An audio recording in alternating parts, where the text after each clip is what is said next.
সবাই মরে যাবে, আমরা সবাই, কেউ থাকবো না। এই পৃথিবী থাকার জায়গা নয়। কিয়ামতের সময় আল্লাহ তাআলা মালাকুল মাউতকে বলবেন, সবার রূহ কবজ করে ফেলো, সবার, কেউ থাকবে না, সবার রূহ কবজ হয়ে যাবে। আল্লাহ মালাকুল মাউতকে বলবেন, মালাকুল মাউত কি অবস্থা? বলবে সব শেষ।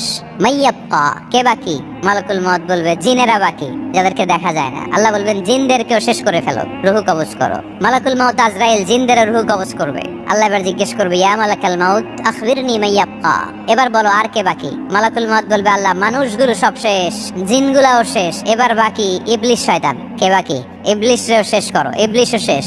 আল্লাহ আবার জিজ্ঞেস করবেন, ইয়া মালাকাল মাউতি মাইয়াব্বা, আর কে বেঁচে আছে বলো? মালাকুল মাউত বলবে, আল্লাহ আপনার কথা অনুযায়ী পৃথিবীর সব মানুষের রূহ কবজ করলাম, সব জিনদের রূহ কবজ করলাম, ইবলিসের রূহ কবজ করলাম, এখন আছে শুধু ফেরেশতা। আছে কারা? যাও ফেরেশতাদের রূহ কবজ করো, ফেরেশতাদের রূহ কবজ হয়ে যাবে। এবার আল্লাহ জিজ্ঞেস করবেন, ইয়া মালাকাল মাউত আখবিরনি মাইয়াব্বা,